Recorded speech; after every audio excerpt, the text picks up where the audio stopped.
ஆண்டவராகிய இயேசு கிறிஸ்துவின் இனிய நாமத்தினாலே உங்களை நான் வாழ்த்தி வரவேற்கிறேன். இந்த பெரிய வெள்ளி தினத்தன்று நாம் சேர்ந்து ஆண்டவர் ஆராதிக்க, ஆண்டவராகிய இயேசு கிறிஸ்து கல்வாரி சிலுவைப்பட்ட பாடுகளை தியானிக்க ஆண்டு கொடுத்த நல்ல வாய்ப்புக்காக ஆண்டவருக்கு நான் மகிமை செலுத்துகிறேன். கர்த்தர் நல்லவர். ஹல்லேலூயா, ஆமென், பிரைஸ் தி லார்ட். நாம் ஒவ்வொரு பெரிய வெள்ளி தினத்தன்றும் 7 என்ற தலைப்பில் நாம் தியானம் பண்ணி வருகிறோம். இந்த நாளிலே இறுதி வாரம், த ஃபைனல் வீக், அந்த இறுதி வாரத்தில் நடைபெற்ற 7 நிகழ்ச்சிகளை நாம் சுருக்கமாக தியானிக்க போகிறோம். அந்த கடைசி ஒரு ஆண்டவராகிய இயேசு கிறிஸ்து சிலுவைக்கு போன அந்த கடைசி வாரத்தில் ஞாயிற்றுக்கிழமையில இருந்து வெள்ளிக்கிழமை வரையிலும் நடைபெற்ற அந்த நிகழ்ச்சிகளில் 7 நிகழ்ச்சிகள் இருக்கிறது. அது இந்த நாளை தியானிக்க கர்த்தர் நமக்கு உதவி செய்வாராக. ஹல்லேலூயா, சொல்லுங்க. இறுதி வாரம், த ஃபைனல் வீக். மார்க்கு சுவிசேஷம் 10ஆம் அதிகாரம் 33வது வசனம். மார்க்கு 10:33. இதோ எருசலேமுக்கு போகிறோம், அங்கே மனுஷகுமாரன் பிரதான ஆசாரியரிடத்திலும் வேத பார்கரிடத்திலும் ஒப்பு கொடுக்கப்படுவார். அவர்கள் அவரை மரண ஆக்கினைக்குள்ளாக தீர்த்து புரதேசத்தாரிடத்தில் ஒப்பு கொடுப்பார்கள் என்று ஆண்டவர் இயேசு சிலுவைக்கு போவதை குறித்து சொன்ன வார்த்தை. இன்னொரு வார்த்தை லூக்கா சுவிசேஷம் 9:51. லூக்கா 9:51. பின்பு அவர் எடுத்துக்கொள்ளப்படும் நாட்கள் சமீபித்த போது அவர் எருசலேமுக்கு போக தமது முகத்தை திருப்பி. இயேசு எருசலேமுக்கு போக தமது முகத்தை திருப்பினார் என்று ஆண்டவர் கடைசி வாரத்தில் எருசலேமுக்கு போவதற்கு முன்பு சொன்ன வார்த்தைகள். அறிமுகமாக சில வார்த்தைகளை மனதில் வைக்க வேண்டும். இயேசு கிறிஸ்துவின் சிலுவை மரணம் ரொம்ப விசேஷமானது. அதுல அந்த மரணம் எப்படிப்பட்டது என்று ஒரு 4 குறிப்பை சொல்றேன் உங்களுக்கு. இயேசு கிறிஸ்துவின் சிலுவை மரணம் எப்படிப்பட்டது? இயேசு கிறிஸ்துவின் சிலுவை மரணம் விசேஷமானது. நம்பர் 1, அது இயற்கையானது. The death of Christ was natural. அது இயற்கையானது. இரண்டாவது, அது அசாதாரணமானது. The death of Christ was unnatural. Unnatural. Abnormal சொல்றோம் இல்லையா, அதுதான் unnatural. மூன்றாவது, நீங்கள் முதல் குறிப்பிலிருந்து அப்போஸ்தலர் 10:28 நீங்க மனசு வச்சுங்க. அப்போஸ்தலர் 10:28 முதல் குறிப்பு. இரண்டாவது அசாதாரணமானதுக்கு 1 பேதுரு 2:22, 2 கொரிந்தியர் 5:21. என்ன சொல்லுதுன்னா, இயேசு பாவம் அறியாதவர், பாவம் செய்யாதவர், பாவம் இல்லாதவர். அப்படிப்பட்ட பரிசுத்தரை அநியாயமாய் சிலுவைக்கு ஒப்பு கொடுத்தார்கள். ஆகவே தான் அசாதாரணமானது அப்படின்னு சொன்னேன். மூன்றாவது, இயற்கைக்கு முந்தையது. பிரீட்டர் நேச்சுரல், இயற்கைக்கு முந்தினது. வெளிப்படுத்தின விசேஷம் 13:8. இதை வாசிக்கலாமா? உலக தோற்றம் முதல் அடிக்கப்பட்ட ஆட்டுக்குட்டியினுடைய ஜீவ புஸ்தகத்தில் பேர் எழுதப்பட்டிராத பூமியின் குடிகள் யாவரும் அதை வணங்குவார். உலக தோற்றத்துக்கு முதல் அடிக்கப்பட்ட ஆட்டுக்குட்டி. இயேசு 2000 வருஷத்துக்கு முன்பு சிலுவையில் மரித்தார். ஆனால் இந்த திட்டம், பிதாவின் திட்டங்கிறது உலக தோற்றத்துக்கு முன்னமே முன்குறிக்கப்பட்டது. ஆகவே தான் அவருடைய மரணம் இயற்கைக்கு முந்தியது அப்படின்னு பார்க்கிறோம். நாலாவது, இயற்கைக்கு அப்பாற்பட்டது. The death of Jesus Christ was supernatural. ஏன் தெரியுங்களா? அவர் மரித்த பொழுது பூமி அதிர்ச்சி உண்டாயிற்று, கன்மலைகள் பிளந்தது, தேவாலயத்தின் திரைச்சலை 2ஆக கிழிந்தது, பூமி எங்கும் அந்தகாரம் உண்டாயிற்று. இதெல்லாம் சூப்பர் நேச்சுரல். யோவான் 10:17-18, மத்தேயு 27:51-52, மத்தேயு 27:46, யோவான் 19:30, யோவான் 19:35, மத்தேயு 27:54, மத்தேயு 27:54. இதெல்லாம் வாசிக்கணும். பூமி எதிர்ச்சி உண்டாயிற்று, அந்தகாரம் உண்டாயிற்று, கண்மலைகள் பிளந்தது என்றெல்லாம் பார்க்கிறோம். ஆக இயேசு கிறிஸ்துவின் சிலுவை மரணங்கிறது அது இயற்கைக்கு அப்பாற்பட்டது, சூப்பர் நேச்சுரல். அப்படின்னு இயேசு கிறிஸ்துவின் சிலுவை மரணம் 4 ரொம்ப விசேஷமானது. இயற்கையானது, அசாதாரணமானது, இயற்கைக்கு முந்தியது, இயற்கைக்கு அப்பாற்பட்டது. இப்போ இந்த கடைசி வாரங்கிறது என்னன்னு கேட்டீங்கன்னா, ஆண்டவர் சிலுவைக்கு போவதற்கு முன்பு ஞாயிற்றுக்கிழமை அவர் எருசலேமுக்குள்ள பவனியாக வந்தார். அங்கதான் தொடங்குதுங்க அந்த இறுதி வாரங்கிறது. ஃபைனல் வீக் எங்க தொடங்குதுன்னா, இயேசு கிறிஸ்து ஒரு ஞாயிற்றுக்கிழமை வெற்றி பவனியாக எருசலேமுக்குள்ள நுழைந்ததுல தான் அது ஆரம்பிக்கிறது. திங்கட்கிழமை ஆலயத்தை சுத்தம் பண்றாரு, அத்தி மரத்தை சபிக்கிறாரு. இந்த நிகழ்ச்சி எல்லாம் திங்கட்கிழமை நடக்குது.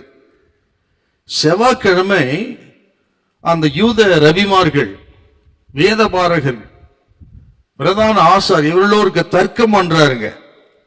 மத்தேயு 24 மத்தேயு 25 போதனை எல்லாம் அதுக்குள்ள வரும். செவ்வாய்க்கிழமை நடந்தது. புதன்கிழமை ரெஸ்ட். வியாழக்கிழமை கடைசி ராபோஜனத்தை ஆசரித்தார். வியாழக்கிழமை அங்க இருந்து இரவு நேரத்தில் தான் புறப்பட்டு கெத்செமனே தோட்டத்துக்கு வந்து காட்டி கொடுக்கப்பட்டு சிலுவைக்கு போனார். அப்ப ராபோஜனங்கிறது கடைசி ராபோஜனம், லாஸ்ட் சப்பர்ங்கிறது வியாழக்கிழமை இரவில் நடைபெற்ற ஒரு நிகழ்ச்சி. வெள்ளிக்கிழமை சிலுவையில் அறையப்பட்டார், அடக்கம் பண்ணப்பட்டார். சனிக்கிழமை கல்லறைக்கு சீல் வைக்கப்பட்டது. இது வரல அந்த கடைசி வாரத்தினுடைய நிகழ்ச்சிங்க. ஞாயிற்றுக்கிழமை இயேசு மனத்திலிருந்து உயிரோடு இருந்தார். அடுத்த வாரத்தினுடைய முதல் நாள் அது.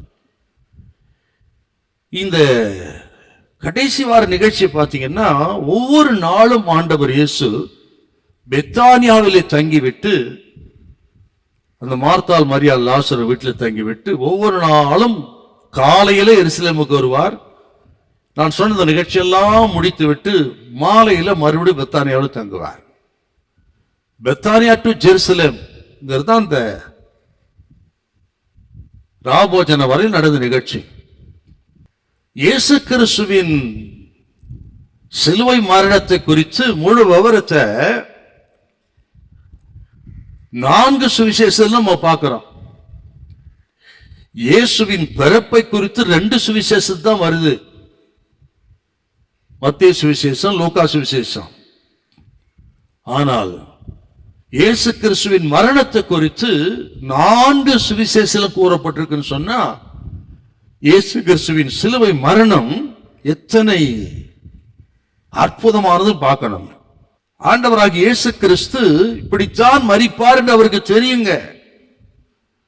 திரும்ப திரும்ப சொன்னார் அவர், நான் எருசலேமுக்கு போக வேண்டும், மூப்பராலும் வேதபாரகராலும் பிரதான ஆசாரியரும் கைது செய்யப்பட்டு நான் சிலுவைக்கு போய் மரிப்பேன், 3ஆம் நாள் உயிரிடும் என்று திரும்ப திரும்ப சொல்றார். மத்தேயு சுவிசேஷம் 16ஆம் அதிகாரம், 17ஆம் அதிகாரம், 21ஆம் அதிகாரம் என்று திரும்ப திரும்ப சொல்லி, இப்போ எருசலேமுக்கு போக முகத்தை திருப்பினார்னா எருசலேம்ல என்ன நடக்கும் என்று தெரிந்து ஆண்டவர் திட்டம் பண்ணி புறப்பட்டார். அப்படின்னா இயேசு கிறிஸ்துடைய லக்கு என்பதே சிலுவைதான். ஆகவே தான் நான் சிலுவையில் மரிக்க வந்தேன்னு சொன்னார். எந்த ஒரு மனுஷனும் நான் சாக வந்தேன்னு சொல்ல மாட்டான். எப்பேற்பட்ட தலைவரா இருக்கட்டும்ங்க, மடாதிபதியா இருக்கட்டும், சன்னியாசியா இருக்கட்டும், நான் மரிக்கத்தான் வந்தேன் என்று, மரணம் 100% உண்மைதான், ஆனால் மரிக்கத்தான் வந்தேன்னு ஒருத்தரும் சொல்ல மாட்டாங்க. இயேசு ஒருவர் தான் நான் மரிக்க உலகத்துக்கு வந்தேன் சொன்னார். ஹல்லேலூயா, ஆமென். அநேகரை மீட்கும் பொருளாய் நான் ஜீவனை கொடுக்க வந்தேன் அப்படின்னு மத்தேயு சுவிசேஷம் 20:28 ஸ்ட்ராங்கா சொன்னாருங்க. 20:28. அப்படியே மனுஷகுமாரனும் ஊழியம் கொள்ளும்படி வராமல் ஊழியம் செய்யவும் அநேகரை மீட்கும் பொருளாக தம்முடைய ஜீவனை கொடுக்கவும் வந்தார். இயேசு கிறிஸ்து இந்த உலகத்து வந்த நோக்க நான் ஜீவனை கொடுக்க வந்தேன் அநேகருக்காக அப்படி சொன்னாருங்க. ஆகவே இயேசு கிறிஸ்துடைய லக்குங்கிறது சிலுவை. The cross has been his goal all along. அவருடைய இலக்கே சிலுவைதான். மரணம் நெருங்கிவிட்டது என்று அறிந்தும் அதற்கான முடிவுகளை அவரே எடுத்தார். ஏதோ ரோமம் அரைஞ்சிட்டான், யூதர்கள் வந்து திட்டம் பண்ணிட்டாங்க, அதெல்லாம் இருக்கட்டும். ஆனால் அந்த சிலுவை மரணத்தை அவரே நியமித்து அவரே முடிவுகளை எடுத்து அதை சந்தித்தார் இயேசு. அற்புதமான ஆண்டவர் நம்ம ஆண்டவர். பயந்து ஓடிடல, திட்டத்தை மாற்றிக்கொள்ளவில்லை. ஆகவே தான் சொன்ன இயேசு கிறிஸ்துவின் இலக்கு சிலுவை என்பது. ஆகவே இந்த கால நேரத்தில் ஆண்டவராக இயேசு கிறிஸ்துவின் சிலுவை மரணத்திலே இந்த கடைசி வார நிகழ்ச்சி கொஞ்சம் பார்க்கணும். அதுல நிறைய ஆவிக்குரிய சத்தியங்கள் நமக்கு இருக்குது. நம்ம வருஷந்தோறும் நம்ம இந்த குட் ஃப்ரைடே ஆசரித்தாலும் கூட நம்ம இன்னும் அதை தியானிக்க தியானிக்க நமக்கு அநேக சத்தியங்கள் பலன் நமக்கு அதில் இருக்கிறது. ஆகவே தான் சிலுவையின் உபதேசம் கெட்டுப்போர்களுக்கு வாய் தந்து சொல்லுங்க, ரட்சிக்கப்படும் நமக்கோ தேவ பலனா இருக்கிறது. இன்னைக்கு கிறிஸ்தவர்கள் குட் ஃப்ரைடே ஆசரித்து ஆசரித்து ஆசரித்து ஆசரித்து ஆசரித்து சோர்ந்தே போயிட்டான். எதற்காக இயேசு மரித்தார்? நாம் அழுது கொண்டிருப்பதுக்காக அல்ல, அழக்கூடாது என்பதற்காக. ஹல்லேலூயா. இயேசு கிறிஸ்து சிலுவை மரணத்தை தியானிக்கணும், பாடுகளை தியானிக்கணும். அதனால் அதோட நோக்கம் என்ன என்பதை தியானம் பண்ணி நம்மை பலப்படுத்திக் கொள்ளணும். ஹல்லேலூயா. ஆகவே முன்னெல்லாம் இருந்த அந்த வைராக்கியம் இப்ப கிடையாது. குட் ஃப்ரைடே ஆகட்டும், ஈஸ்டர் ஆகட்டும், என்ன வைராக்கியம் அதெல்லாம் தனிந்து இன்றைக்கு குளிர்ந்து விட்டது சபைகள். ஆகவே எப்ப ஆராய்ச்சாலும் சரிங்க, எல்லா ஞாயிறும் நமக்கு உயிர்த்தெழுந்த நாள் தான். ஆக எல்லா நாளும் சிலுவை தியானிக்கிற நாள் தான், இந்த ஒரு நாள் மட்டும் கிடையாது. ஆக சிலுவை தியானிக்கும் பொழுது நம்ம பலப்படுத்திக் கொண்டு இன்றைக்கு நம் இருதயத்தில் ஆண்டவரை ஆராதித்து அர்ப்பணித்து சிலுவை சுமக்க ஆயத்தமாகி இங்கிருந்து போக உதவி செய்வாராக. ஹல்லேலூயா, ஆமென். ஆகவே இந்த வைராக்கியம் தான் ரொம்ப முக்கியம். நமக்காக இயேசு மரித்தார்.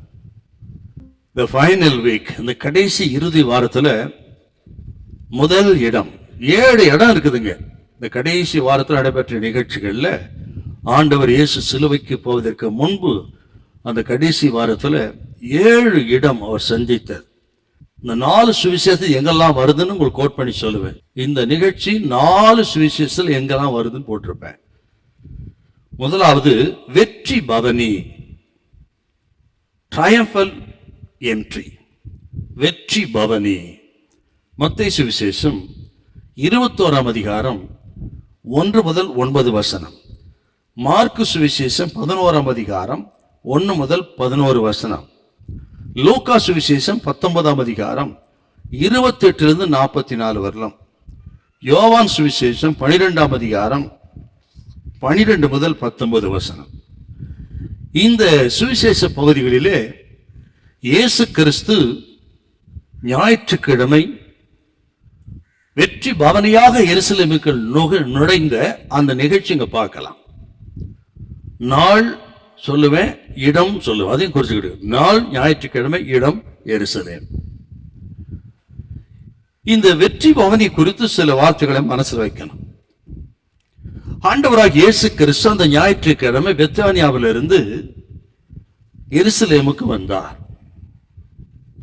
ஜனங்கள் எல்லாரும் ஓசன்னா என்று புகழ்ந்தார். அதான் குருத்தோலை ஞாயிறு அப்படின்னு கொண்டாடுறோம், பாத்தீங்களா? அந்த குருத்தோலைங்கிறது அவர்கள் யூதர்கள் கைகளை பிடித்துக் கொண்டு இப்படி அசைப்பார்கள். அது வெற்றிக்கு அடையாளம். ஒரு வெற்றி பெற்ற ஒரு தலைவர், ஒரு ராஜா எருசலேமில் நுழையும் பொழுது அந்த காலத்து வழக்கம் குருத்தோலைகள் பிடித்து அசைப்பார்கள். அதைத்தான் பரலோகத்தை அந்த காட்சியை பார்க்கிறோம். வெளிப்பத்து 7ஆம் அதிகாரத்தை குருத்தோலைகளை பிடித்துக் கொண்டு வெண்வஸ்திரம் தரித்து பெரிய திரளான கூட்டம், வெற்றியின் அடையாளம். அப்போ அநேக ஜனங்கள் குருத்தோலை பிடித்துக் கொண்டு தாவீதின் குமாரனுக்கு ஓசன்னா என்று முழங்கி ஆர்ப்பரித்தார். மத்தேயு 21ஆம் அதிகாரம் 6 முதல் 10 வசனத்தை வாசிங்க. சீஷர்கள் போய் இயேசு தங்களுக்கு கட்டளையிட்டபடியே செய்து கழுதையின் குட்டியையும் கொண்டு வந்து அவைகள் மேல் தங்கள் வஸ்திரங்களை போட்டு அவரை ஏற்றினார்கள். திரளான ஜனங்கள் தங்கள் வஸ்திரங்களை வழியிலே விரித்தார்கள். வேறு சிலர் மரக்கிளைகளை தரித்து வழியிலே பரப்பினார்கள். முன்னடப்பாரும் பின்னடப்பாரும் ஆகிய திரளான ஜனங்கள் தாவீதின் குமாரனுக்கு ஓசன்னா, கர்த்தரின் நாமத்தினாலே வருகிறவர் ஸ்தோத்தரிக்கப்பட்டவர், உன்னதத்திலே ஓசன்னா என்று சொல்லி ஆர்ப்பரித்தார்கள். ஆண்டவர் எருசலேமுக்குள் நுழைந்த பொழுது கழுதையின் மேல் சேணம் வைத்து அவர் அழைத்து வந்தார்கள். அப்பொழுது திரளான ஜனங்கள் ஓசன்னா என்று ஆர்ப்பரித்தார். அதை கேட்டு அங்கிருந்த யூதர்கள் பரிசேயர்லாம் இவர்களை அதட்டும் அப்படின்னு சொல்றாங்க. அதுக்கு ஆண்டவர் சொன்ன வார்த்தை, இவர்கள் பேசாதிருந்தால் கல்லுகளே கூப்பிடும் என்று ஆண்டவர் சொல்றார். அது மட்டுமல்ல, லூக்கா 19ஆம் அதிகாரம் 39-40 வசனம், மத்தேயு 21-15-16 நீ வாசித்து பாருங்க. பழைய ஏற்பாட்டு நிகழ்ச்சி எல்லாம் கோட் பண்ணுவாருங்க. பாலகர் வாயினால் பலனை உண்டு பண்ணினீர் என்று சங்கீதம் 8 சொல்லப்பட்டது வாசிக்கலையா நீங்க அப்படி கேட்பாரு. இப்படி ஆண்டவராகிய இயேசு கிறிஸ்து அவரை புகழ்ந்து அவரை வரவேற்ற நிகழ்ச்சியை ஆண்டவர் இயேசு ஏற்றுக்கொண்டார். ஏனென்றால் அவர்தான் புகழ்ச்சிக்குரியவர், அவர்தான் துதிக்குரியவர், அவர் ஒருவரே எல்லா துதிக்கும் பாத்திரராயிருந்தார். அதை அறிந்தவர்கள் துதித்தார்கள், ஏற்றுக்கொண்டார்கள். ஆண்டவர் இயேசு ஒரு பக்கம் இப்படி சந்தோஷம், ஓசன்னா என்கிற கூட்டம், ஆர்ப்பரிக்கிற கூட்டம், அவரை வரவேற்கிற கூட்டம், அப்படியே அந்த கூட்டம் வரும் பொழுது இன்னொரு பக்கம் பார்த்தீங்கன்னா அடுத்த கணமே இயேசு நகரத்தை பார்த்து கண்ணீர் விட்டார். ஒரு பக்கம் சந்தோஷம், ஆனால் அந்த சந்தோஷம் முடிவதற்குள் இயேசு அந்த அழிந்து போகிற எருசலேமை பார்த்து கண்ணீர் விட்டு அழுதார். ஏதோ சந்தோஷத்துக்காக மட்டும் ஆண்டவர் இந்த உலகத்துக்கு வரலங்க,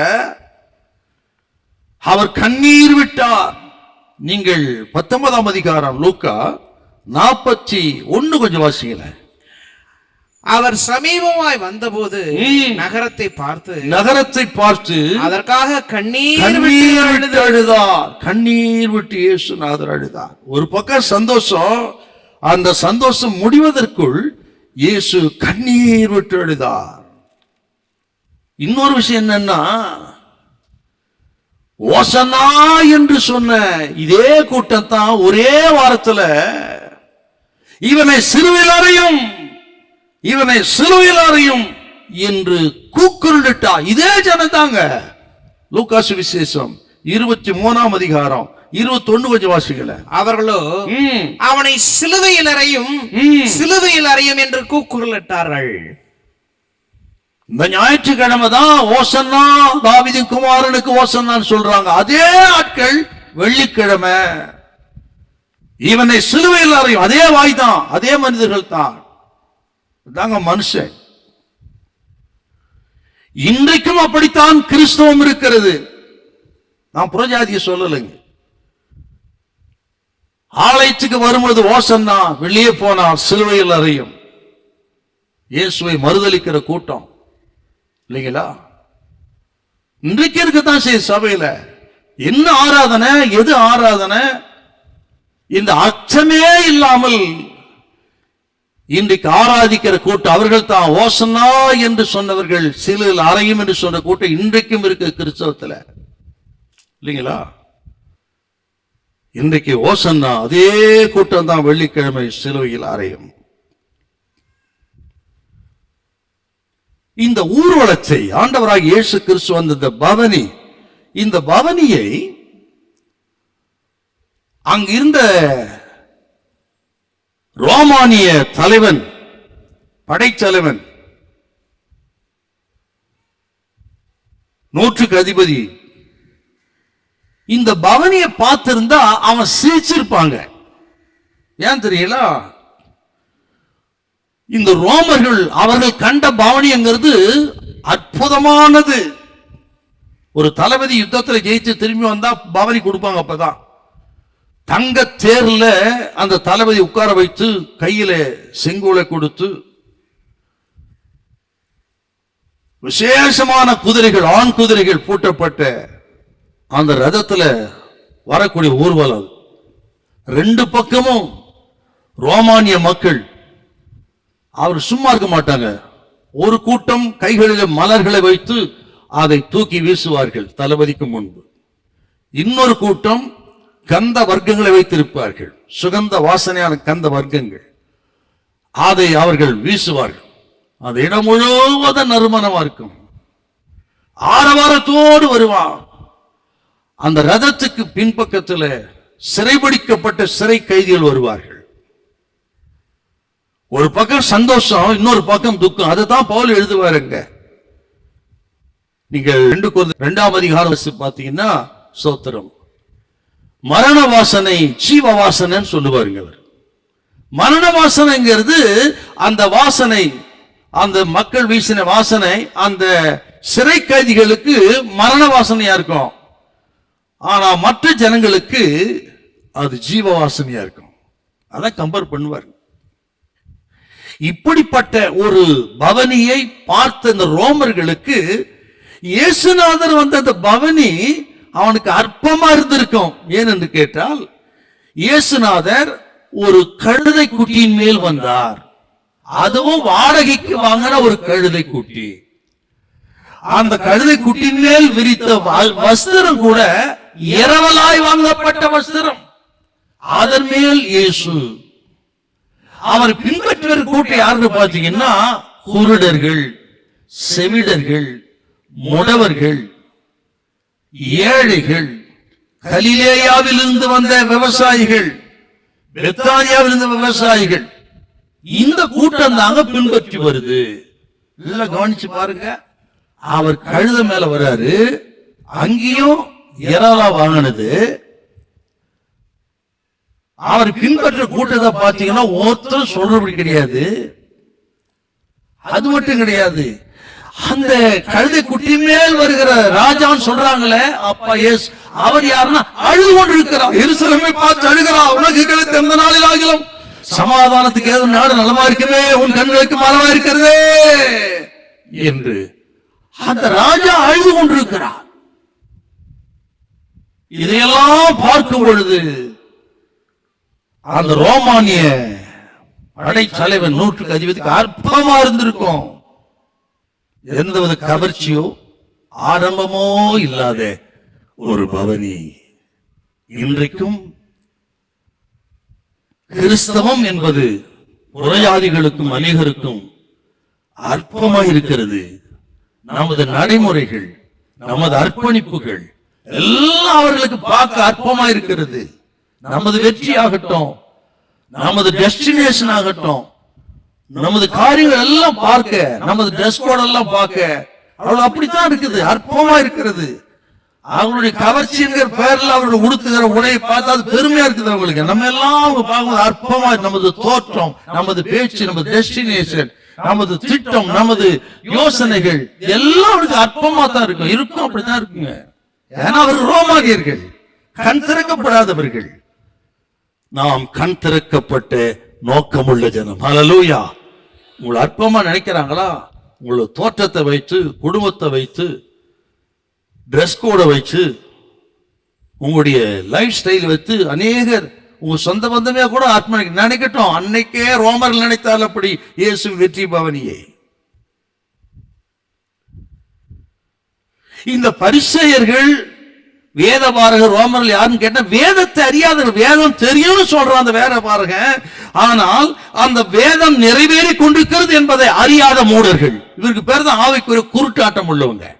எப்படி கேட்டீங்கன்னா, மேசை இப்படித்தான் வருவார் என்று பழைய ஏற்பாடுல திட்டமா சொல்லிக்கிறது. அவர் கழுதையின் குட்டியின் மேல் வருவார். ஏசாயா 53 மேசை இப்படி பாடுபடுவார் என்றெல்லாம் திட்டம் பழைய ஏற்பாட்டை வாசிச்சான்.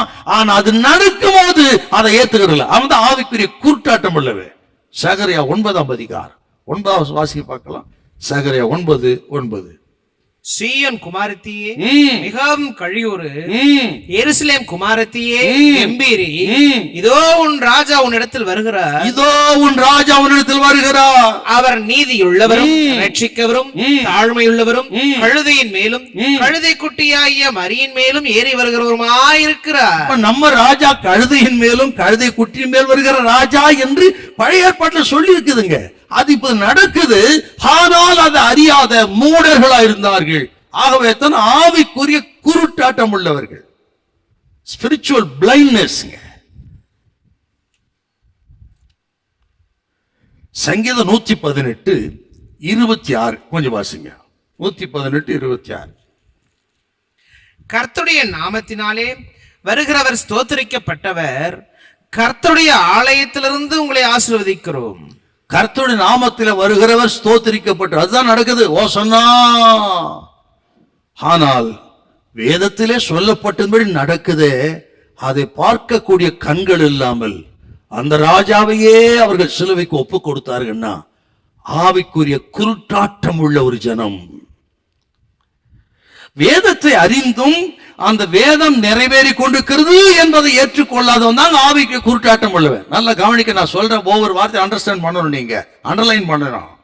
வேதத்தை அறிந்திருந்தும் அந்த வேதம் நடந்து கொண்டிருக்கிறது கண்கூடாக என்பதை ஏற்றுக்கொள்ளாதவன் தாங்க அந்த ஸ்பிரிச்சுவல் பிளைண்ட்னஸ் இருக்கிற ஆவிக்கு ஒரு குருட்டாட்டம் உள்ளவங்க. நீங்க பாருங்க, நம்ம சுற்றி என்ன நடக்குது? உலகம் முழுவதும் யுத்தங்களின் செய்திகளும் நடக்குது. ஜனத்துக்கு விரோதமா ஜனம், ராஜ்யத்து ராஜ்யம், பூமி எதிர்ச்சி பாரு. 2 நாளைக்கு முன்னாடி இந்தோனேஷியாவில் 7.something ரிக்டர் அளவுல பாத்தீங்களா? பூமி எதிர்ச்சி நடந்துகிட்டே இருக்குங்க. அப்பா சொன்னது எல்லாமே டிட்டோ நடந்திருக்குது. ஒன்னும் நடக்காமது எதுவும் கிடையாது, எல்லாமே நடந்திருக்கிறது.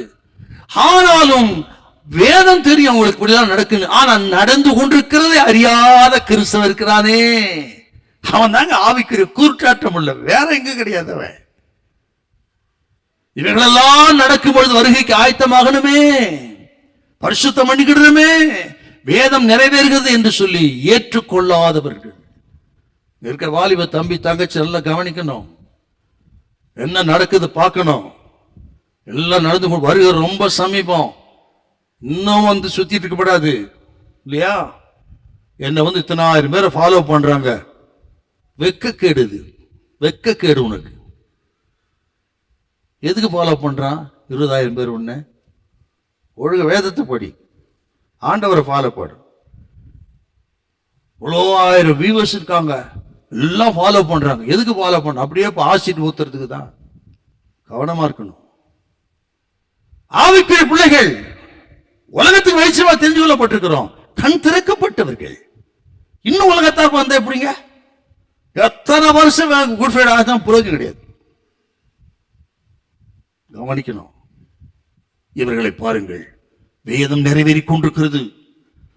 சகரியா சொல்லுகிறார், சங்கீதம் சொல்லுகிறது, 53 ஏசாயா விவரிக்கிறது. இதெல்லாம் தெரிஞ்சோம், ஐயோ அந்த ராஜாவை புறக்கணித்தார்களே. ஆவிக்குரிய குருட்டாட்டம் உள்ளவர்கள். இந்த கால நேரத்தில் இந்த வெற்றி பவனிங்கிறது நமக்கு சொல்லுகிற உண்மை என்னன்னா, ஸ்தோத்திரம், நாம் அற்பமாய் தோன்றலாம், மற்ற கண்கள் முன்பாக வருத்தப்படாதிருங்கள். வேதம் நிறைவேறி கொண்டிருக்கிறதா, அதை பார்த்து விசுவாசித்து ஏற்றுக்கொள்ளுங்கள். ஏற்றுக்கொண்டு வருகைக்கு ஆயத்தப்படுங்கள். அதுதான் ஆண்டவர் இயேசு சிலுவையில் மரித்ததுக்கு நாம் செய்கிற உண்மையான ஒரு கடமை. ஹல்லேலூயா. நல்ல கையை வச்சு ஹல்லேலூயா. ஆகவே ரோமானிய போர்வேஸ்ல போல கவர்ச்சி ஆடம்பரத்தில் இல்லைங்க, தாழ்மையின் சிந்தையா இருங்க, எளிமையா இருங்க. ஸ்தோத்திரம். கர்த்தர் உங்களை கைவிட மாட்டார். ஹல்லேலூயா. எல்லாருடைய கையை வச்சாமே. ஒரு பக்தன் இப்படி சொன்னாருங்க, சிலுவை அப்படின்னா என்ன? நிறைய அந்த பக்தனுடைய கொட்டேஷன்ஸ் எல்லாம் சொல்லுவேன், அப்படியே நீ தேவைன்னா குறிச்சுக்கிடுங்க, கவனிங்க. சிலுவை அப்படின்னா என்னன்னா, பரலோகத்தின் வாசற்படியை தொடுவதற்கு போதுமான உயரமுள்ள ஒரே ஏணி சிலுவைதான். புரிஞ்சதுங்களா? பரலோகத்தின் வாசலை தொடுவதற்கு அவ்வளவு உயரமான ஒரே ஒரு ஏணி உலகத்தில் உண்டானால் அதுவே சிலுவை. ஹல்லேலூயா.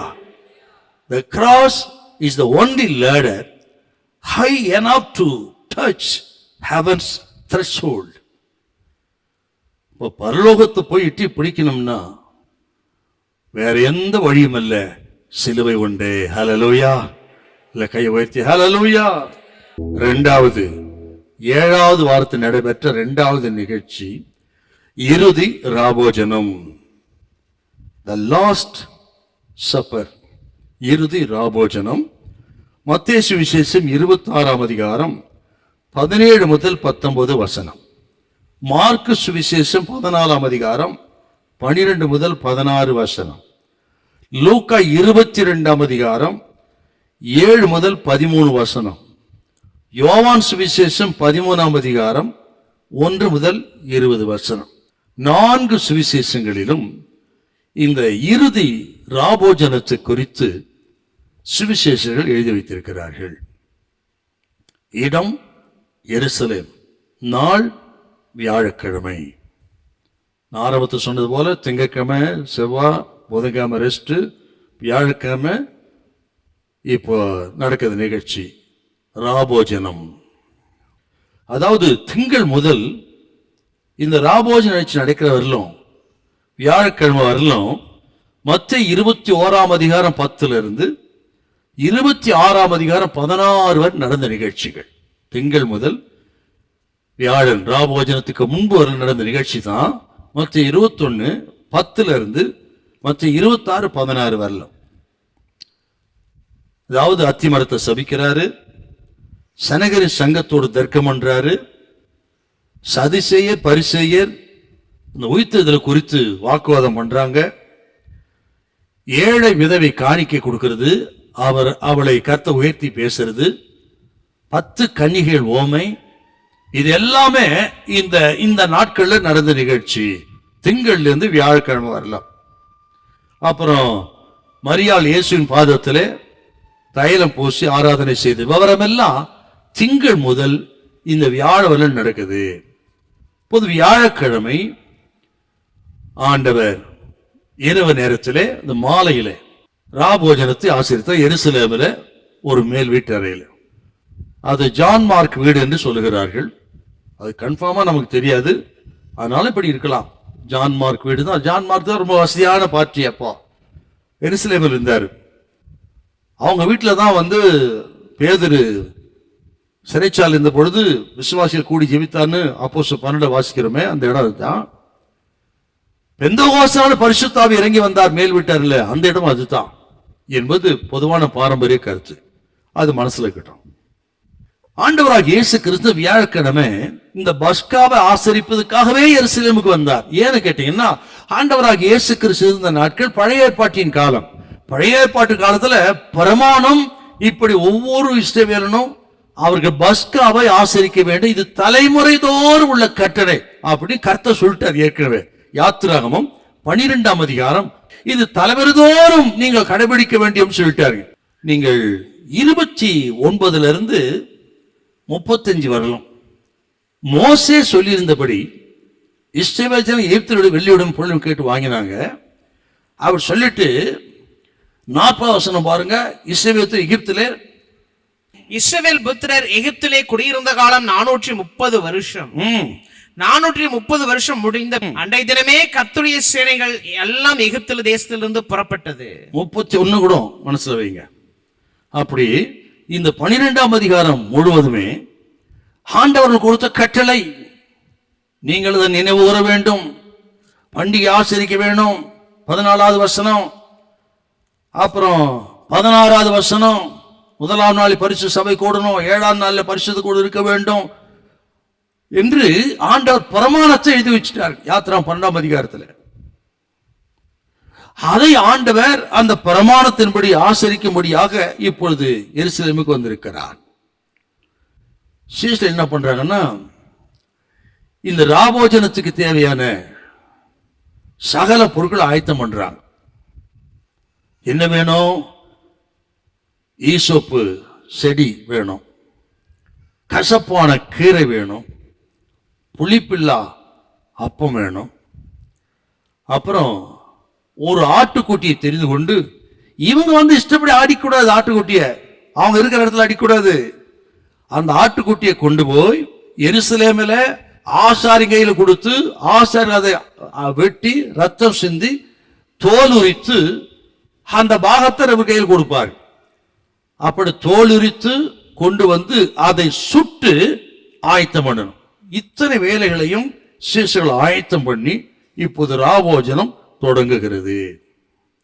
இந்த நேரத்தில் தான் ஆண்டவர் இயேசு யோவான் 13-17 அதிகாரம் வரையிலும் அவர் உரைத்த மாபெரும் அருளுரை 13-17 வரலும் பாதங்களை கழுவி அருமையான ஒரு போதனை கொடுக்கிறார்.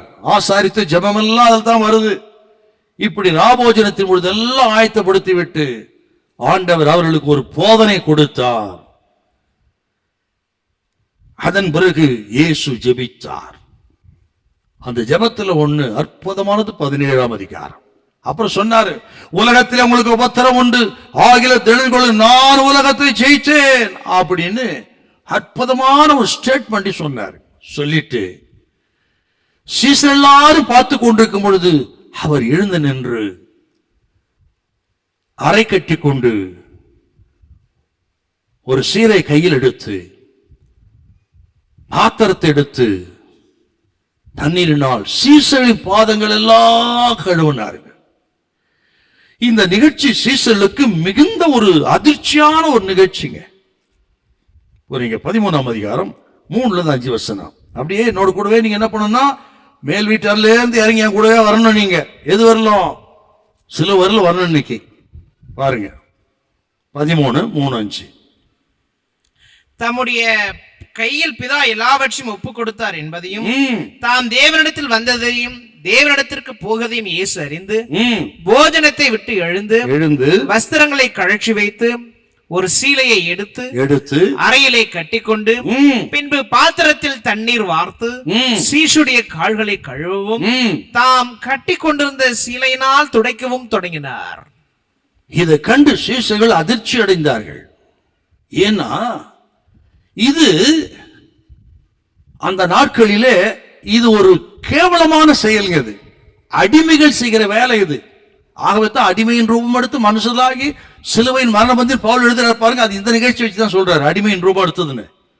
அடிமைகள் செய்ய வேண்டிய வேலை, எஜமானுடைய கால்களை கழுவுறது அடிமைக்கு வேலை. இது அந்த நாட்களிலே கேவலமான ஒரு வேலைங்க. அதை இயேசுநாதரே செய்தார் போது அதிர்ச்சி அடைந்தார். ஆகவே தான் சீமோன் பேதுரு சொல்றார், ஆண்டவரே நீ கால்களை கழுவப்படாது, கழுவக்கூடாது. நான் பாதங்களை கழுவாவிட்டால் என்னிடத்தில் உனக்கு பங்கு இல்லைன்னு சொன்னபோதுதான் ஷாக் ஆகி இல்ல கழுவ ஆண்டவர் என்றார். அப்படி ஆண்டவர் இயேசு ஒரு அடிமை போல அந்த தன்னை தாழ்த்தி பாதங்களை கழுவின ஒரு நிகழ்ச்சி நடந்த இடம் இந்த ராபோஜனம், கடைசி ராபோஜனம். இதில் கொஞ்சம் ஆவிக்குரிய சத்தியத்தை மனசுல வைக்கணுங்க. நீங்க ஸ்பிரிச்சுவல் மீனிங் தான் முக்கியம். இதுல ஒரு மனுஷன் ஒரு பதவியில உயர்ந்து விட்டால் ஒன்னு அந்த பதவியிலே நிலைச்சிருப்பான், இல்லைன்னா அதை காட்டிலும் மேலான பதவிக்கு தான் போக விரும்புவான். அதாங்க மனுஷ சுபாவம். ஒரு பதவியில உயர்த்தப்பட்டு விட்டா அங்கே இருக்க விரும்புவான், இல்லைன்னா அதை காட்டி மேலாக போவான். அங்கேருந்து கீழே இறங்கி எந்த மனிதனும் விரும்ப மாட்டான். நமது ஆண்டவர் இயேசு கிறிஸ்துவோ உயர்ந்த நிலைமையில இருந்தார். அவர் ரபியாக இருந்தார், போதகராக இருந்தார், எஜமானனாக இருந்தார். அவர் ஆண்டவரும் போதனமாக நானே உங்கள் கால்களை கழுவி உண்டான சொல்றாருல்ல 13, 14, 15 ஆண்டவர், போதகர், ரவி, எஜமான் எல்லா பதவிக்குரியவர். அப்படி உயர்ந்த ஸ்தானத்தில் இருந்த இயேசு ஒரு அடிமை போல இறங்கி வந்தார். ஞானஸ்நானம் கொடுங்கள் என்று சொன்னார். அதற்கு முன்பு அவர் ஞானஸ்நானம் எடுத்தார். பாதங்களை கழுவு என்று சொன்னார். அதற்கு முன்பு இவர் பாதங்களை கழுவினார். இயேசு கிறிஸ்துவின் தாழ்மை சாதாரண விஷயம் இல்லைங்க. சொல்லிட்டு போனவர் மட்டுமல்ல,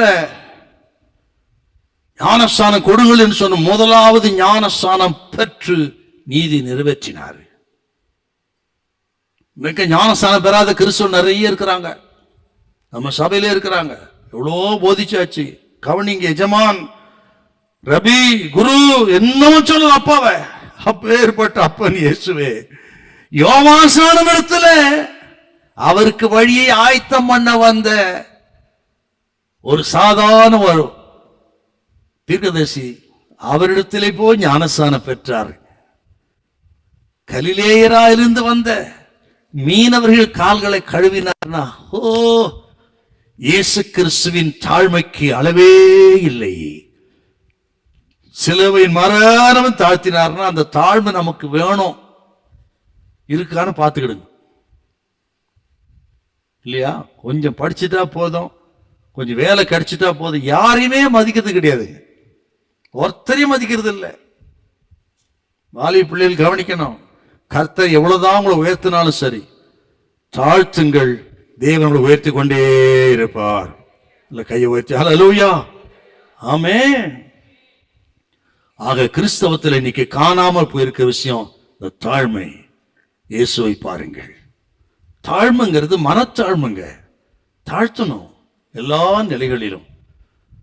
அப்படி தாழ்த்துகிறவங்களை ஏற்ற நேரத்தில் தேவன் உயர்த்துவார். ஹல்லேலூயா, ஆமென்.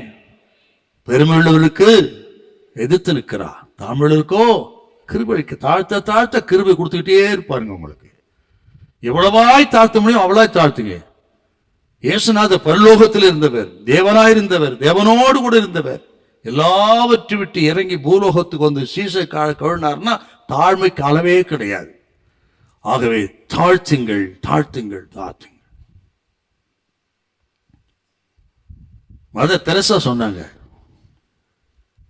மேடையில் என்று புல்பிட்டில் பேசக்கூடியவர்கள் அநேகர் உண்டு, ஆனால் இறங்கி குடிசைக்கு போய் சிறு பிள்ளைகளோடு உட்காரக்கூடியவர்கள் இல்லை அப்படின்னு அன்னை தெரசா சொன்னாங்க. அதான் இன்னைக்கு கிறிஸ்தவத்தில் நடக்குது. ஆக வெறுமையான கத்திரி பிள்ளைகளே, இயேசுவை பாருங்க. இந்த நிகழ்ச்சியை பார்த்த உடனே தான் சீசுகள் திகில் அடைந்தார்கள். ஆண்டவரே பார்த்த கண் உடனே நீங்க வாசிங்க, யோவான் 13ஆம் அதிகாரம் 6வது வசனம். அவர் சீமோன் பேதுருவினிடத்தில் வந்தபோது அவன் அவரை நோக்கி, ஆண்டவரே, நீர் என் கால்களை கழுவலாமா என்றான். அதிர்ச்சி ஆயிட்டாங்க. அப்படி இயேசுநாதரா என்று. சேவை மற்றும் தாழ்மை, அதுதான் அவருடைய ராஜ்யம் சொன்னாருங்க. அன்றைய ராஜ்யம்னா என்ன? சேவையும் தாழ்மையும், தாழ்மையோடு கூடிய சேவை. அப்படி செய்வதுதான் அவருடைய ராஜ்யம். அது மட்டுமல்ல, உண்மையான சந்தோஷம் என்பது தாழ்மையின் மூலமாகவே வருகிறது என்பதை கற்றுக் கொடுத்தார். எவ்வளவா நீங்க தாழ்த்தி பாருங்க, ஸ்தோத்திரம், ஆண்டவர் உங்களை உயர்த்துவார். அந்த சந்தோஷத்துக்கு அளவே இருக்காதுங்க. ஆக குடும்ப வாழ்க்கையில, வேலையில, ஊழியத்துல தாழ்த்துங்க. நான் சொல்றதுக்கு ஒண்ணும் கிடையாது. எதுவுமே நான் சொல்லாதீங்க. நான் வார்த்தை யூஸ் பண்றது ரொம்ப பயப்படுவேன். எல்லா விஷயத்திலும் நான் சொல்றது பயப்படுவேன் ரொம்ப. அப்படி நான்கிற வார்த்தை நீ யூஸ் பண்றதுல கவனமா இருங்க. நான் அல்லன்னு சொல்லுங்க.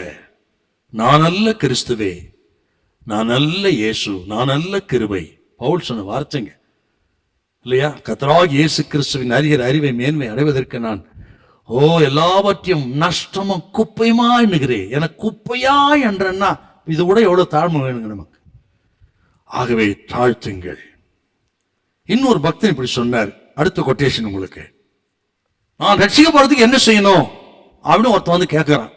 ஒரு சுவிசேஷகர் இருந்தாருங்க, அவரிடத்துல வந்து அவன் கேட்கிறான், நான் ரட்சிக்கப்படுவதற்கு நான் என்ன செய்ய வேண்டும்? அவர் சொன்னாரா, டூ லேட் தம்பி, ரொம்ப டூ லேட் ஆயிட்டேனே. ஷாக் ஆயிடுச்சு அவனுக்கு. அப்ப இதுக்கு மேல ரட்சிக்கப்பட முடியாதா?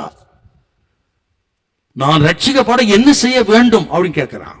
அதுக்கு அவர் சொன்ன டூ லேட் ஏன் சொன்னார்னா, ரட்சிக்கப்படுவதற்கு நீ ஒண்ணு செய்ய வேண்டியதில்லை, செய்ய வேண்டியது 2000 வருஷத்துக்கு முன்னமே இயேசுநாதர் செஞ்சிட்டாரு, நீ டூ லேட்னாராம். அல்லேலூயா, ஆமென். 2000 வருஷம் செய்து முடித்து விட்டா. அப்ப சொன்னாரா, நீ செய்ய வேண்டியது ஒண்ணே ஒண்ணுதான், இயேசு கிறிஸ்து அந்த சிலுவை மரணத்தை விசுவாசி போதும், நீ ஒண்ணும் செய்ய வேண்டியதில்லை, இயேசுவே செய்து முடித்து விட்டார். அல்லேலூயா, ஆமென், ஸ்தோத்திரம். அப்படியே நம்ம எல்லாரும் அந்த விசுவாசத்தின் அடிப்படையிலே தான் இங்க வந்திருக்கிறோம். சிலுவை மரணம் நமக்கு மேலான ஒன்று. ஹல்லேலூயா, ஆமென். மூன்றாவது, இப்போ பவனியாக உள்ள வந்தாருங்க.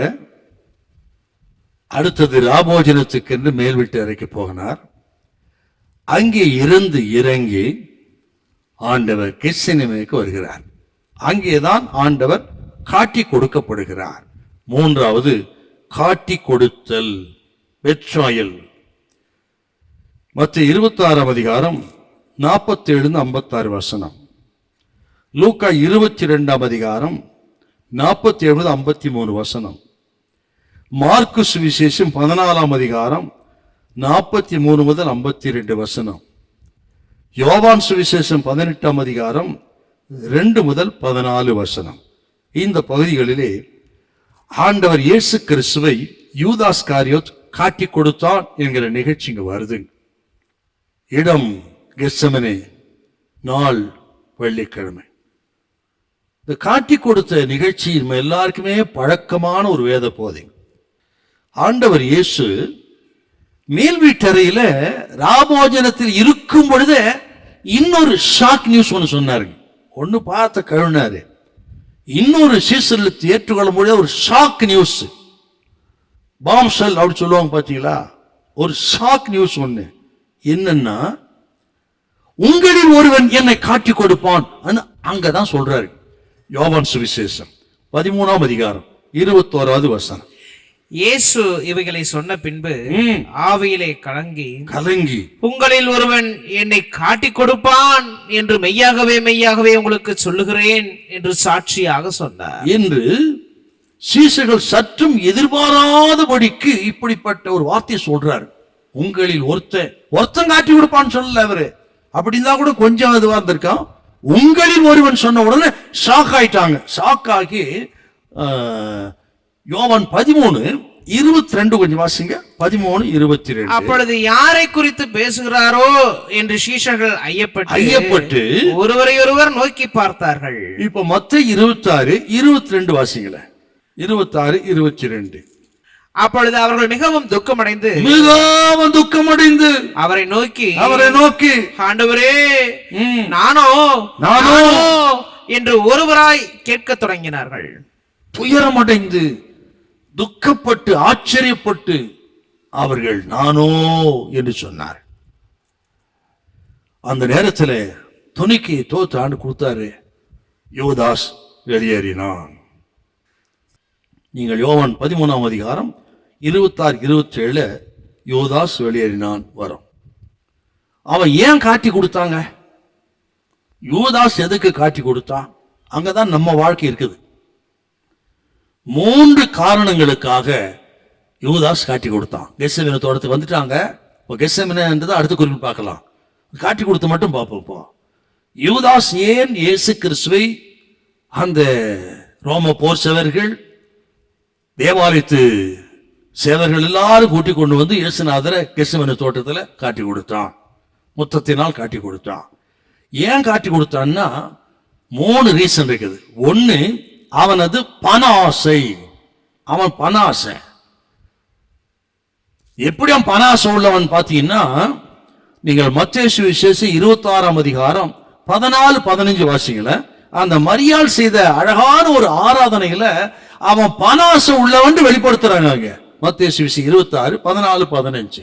அப்பொழுது 12 ஒருவனாகிய யூதாஸ் காரியோத் என்பவன் பிரதான ஆசாரியத்திற்கு போய், நான் அவர்களுக்கு காட்டி கொடுக்கிறேன், நீங்கள் எனக்கு என்ன கொடுக்கிறீர்கள் என்றான். இந்த மரியாள் வெளியேறப்பட்ட தைலத்தை ஆண்ட பாத்திரம் ஊத்துனத இங்க வீண் செலவு என்னத்துன்னு கேட்டது அவன் தான். நீங்க யோவான் 12 வாசித்து பாருங்க.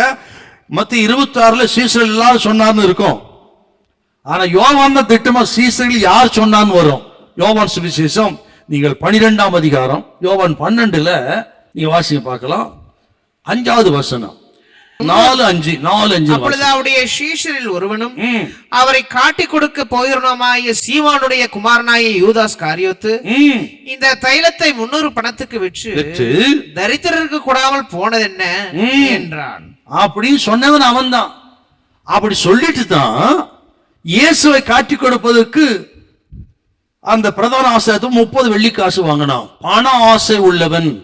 ஆகவே தான் நீங்கள் லூக்கா சுவிசேஷம் 6:16 அத பேரை சொல்லும் போது துரோகியான யூதா காரியத்தை அப்படி சொல்றாரு பாரு. லூக்கா 6:16 யாக்கோபின் சகோதரனாகிய யூதா துரோகியான யூதாஸ் காரியோத்து என்பவர்களே.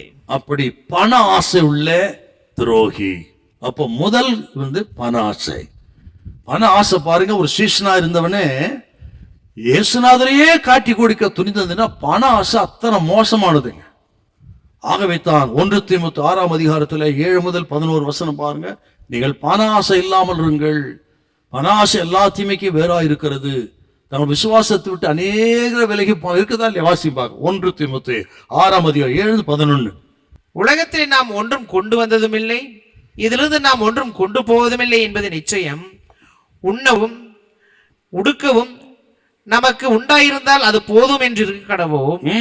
ஐஸ்வர்யவான்களாக விரும்புகிறவர்கள் சோதனையிலும் கண்ணியிலும் மனுஷரை கேட்டிலும் அழிவிலும் அமிழ்த்துகிற மதிகேடும் சேதமுமான பலவித இச்சைகளில் விழுகிறார்கள். பண ஆசை எல்லா தீமைக்கும் வேறாயிருக்கிறது. சிலர் அதை இச்சித்து விசுவாசத்தை விட்டு விலகி அநேக வேதனைகளாலே தங்களை உருவ குத்தி கொண்டார்கள். பண ஆசை, பணம் தேவை, அதில் சந்தேகம் இல்லை. பணம் எல்லாவற்றுக்கும் உதவும்.